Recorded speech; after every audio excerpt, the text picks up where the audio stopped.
Alors comment est-ce que tu peux devenir super performant juste en imitant un hérisson?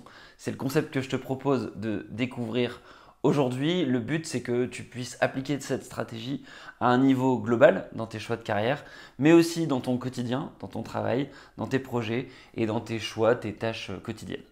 Le, ce concept du hérisson, il a démarré avec Archiloque, qui était un poète grec, et qui avait dit: le renard c'est beaucoup de choses, mais le hérisson c'est une grande chose. Donc à la base, c'est une théorie qui oppose le hérisson et le renard. Ça a été repris par un philosophe qui s'appelle Isaiah Berlin, et qui lui a en fait étudié l'œuvre de Tolstoï avec ce prisme-là, en se posant la question: est-ce que Tolstoï finalement c'est un hérisson ou c'est un renard? Son concept, c'est qu'il y a dans les penseurs, dans les gens qui accomplissent des choses, il y a deux types de personnes et le monde est divisé en deux. D'un côté, tu as les renards, ce sont des gens qui papillonnent, qui font plein de choses en même temps, qui ont plein de stratégies complexes. Et clairement, le renard, c'est une créature qui est plutôt astucieuse, qui va être capable d'imaginer plein de stratégies pour attaquer sa proie. Et à la différence de ça, tu as des hérissons. Le hérisson, lui, il n'a pas une grande stratégie en fait. Sa seule stratégie, c'est quand on l'attaque, il déploie ses épines, ses pics, et il se protège simplement comme ça. Et après, c'est quelqu'un qui est très routinier, c'est pas un grand créatif. Il va hiberner l'hiver et puis il va sortir juste pour manger ce qu'il faut.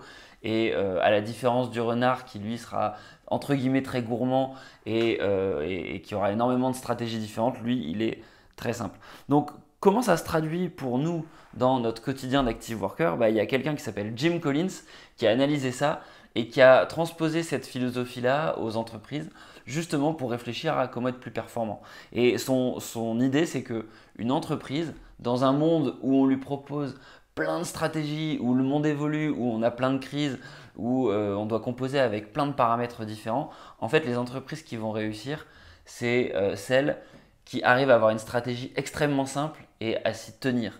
Et c'est vrai que quand tu vois, par exemple, l'explosion des startups et comment dire, cette multitude de moyens de commercialiser, par exemple, une offre, où tu as tout le temps des gens qui disent non, non, non, mais en fait cette méthode-là, elle fonctionne plus, il faut que tu passes à celle-là, cet outil-là, il est nul, maintenant on passe à celui-là. Laisse tomber cette plateforme, maintenant il faut que tu ailles arrête YouTube, va sur TikTok. Bref, l'entreprise elle est tout le temps sursollicitée pour tester de nouvelles stratégies. Et Jim Collins, ce qu'il explique, c'est que il faut une stratégie simple et pour ça, il faut essayer d'être à la frontière, à l'équilibre entre trois zones. La première des zones, c'est l'aspiration et le sens que tu mets dans le travail. Donc c'est hyper important pour toi, parce qu'il faut que tu trouves une motivation, mais il faut aussi que tu puisses emmener tes collaborateurs si jamais tu es chef d'entreprise. Ensuite, tu as le marché. Il faut que tu aies quelque chose à vendre et ça ne sert à rien de faire quelque chose qui ne rapporte pas d'argent, sinon tu ne valorises pas ton travail. Et puis enfin, tu as tes forces, un ensemble de compétences où tu vas vraiment te rendre unique par rapport aux autres. Et l'idée, c'est d'en choisir une et de vraiment d'essayer d'être le meilleur sur cette compétence-là. Et ce qu'il faut, c'est que tu te positionnes de manière très claire sur ces trois zones-là et que tu essaies d'être à l'intersection de ces trois zones-là. Et l'idée, c'est en ayant une approche en mode hérisson, ce que tu vas faire, c'est essayer d'être rentable. Tu vas pas chercher à faire la chose qui sera la plus motivante du monde. Tu vas pas chercher à gagner le plus d'argent possible et tu vas pas chercher non plus à être le meilleur partout. Tu vas vraiment sélectionner les choses pour pouvoir mettre ton énergie au bon endroit avec une perspective, être quelque part, incarner ce que tu veux et durer et t'inscrire dans la durée. Et c'est ça l'objectif du hérisson. Et dans un monde où on nous propose tout le temps plein de nouvelles idées, tout le temps plein de nouvelles choses, c'est un concept qui peut te permettre parfois de t'éviter à te disperser. Moi, c'est quelque chose dont j'ai beaucoup besoin parce que j'ai tendance à me disperser dans plein de projets différents.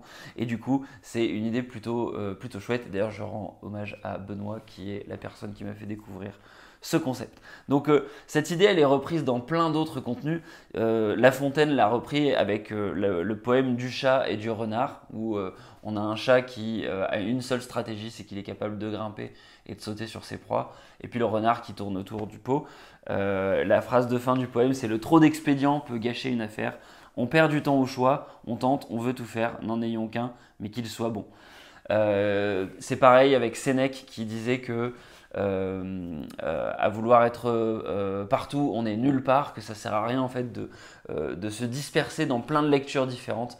Il faut choisir un philosophe ou il faut choisir un maître à penser et s'asseoir dans une seule philosophie, parce que si tu te disperses, à la fin quelque part, bah, ton identité elle n'existe pas, parce que t'as trop, tu ne peux pas appliquer dans ton quotidien toutes les stratégies et puis bah, du coup tu n'avances pas. Une autre image que j'aime bien, c'est l'image de la boule que tu pousses tout en haut en fait d'une montagne.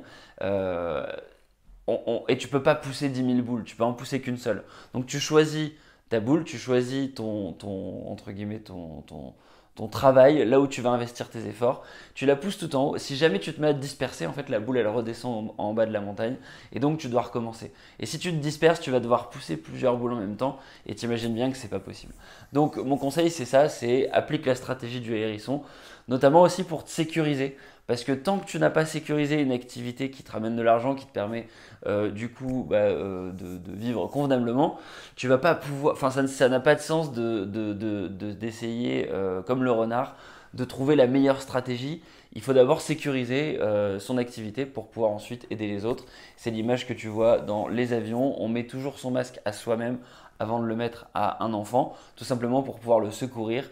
Si jamais on veut évacuer l'avion. Bah là c'est un peu pareil, le hérisson c'est quelqu'un qui se focus d'abord sur lui, qui sécurise son environnement, et puis après une fois qu'il est sécurisé, bah là sur son temps libre il va pouvoir lire, faire d'autres choses. Voilà.